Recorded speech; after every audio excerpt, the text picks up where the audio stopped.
waxaa kaloo iyadana jirta qofka muslimka qofka kale inuu khudlaaniyo oo garabkiisa ka baxo ma aha xaqul muslim cala almuslim waxaa ka mida in uu markaa garab istaago oo u heeliyo haddii laga gari daran yahay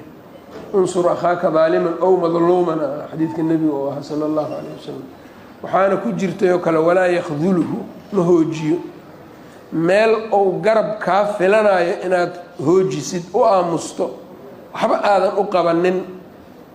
waxa weeyaan xaqiisiyo dayacday waxaana ka dhalanaya arrintaas in muslimiintu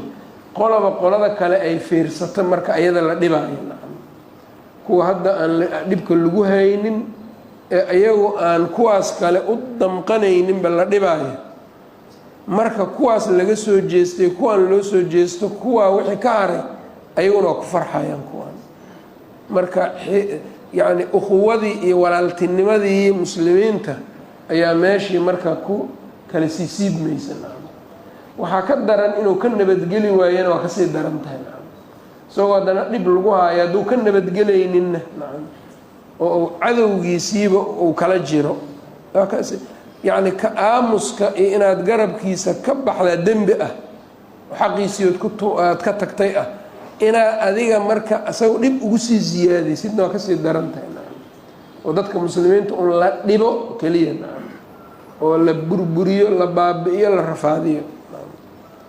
waana waxa hadda maanta caalamulislaami yani waxa ka socda waa ujeednaa dulmi xataa gaalo ahaa qirayaan waxaas dulmi inay tahay cad haddana maca daalika dadyow marka iyagu waxyaabo ay dhici karto waxa ay fiirinayaan iyo waxa meesha yaallaba inay kala duwan yihiin inay eedba saaraanba kuwaas la dhibaayo dadkaas masaakiinta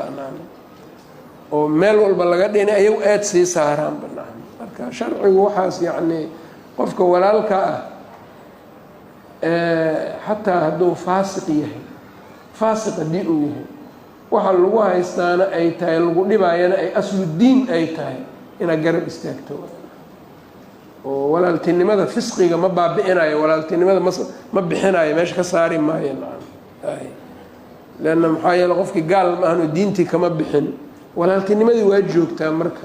midkan bannaanka joogo ee asagu marka islaamnimada u dilaya ninkan dartiis iyo waxyaabaha lamidkaa kaas inaad marka aada u garab istaagto wixii aad ku garab istaagi qofka sideedana awooddiisa unbaa qof walbo berri la su-aalana wixii uu awoodo waxaad awoodid haddaadan ka hakranin waa ka baxaysa adiga dembiga marka laakiin haddaad ka hakrato waa dembigii waa lagu jiraa marka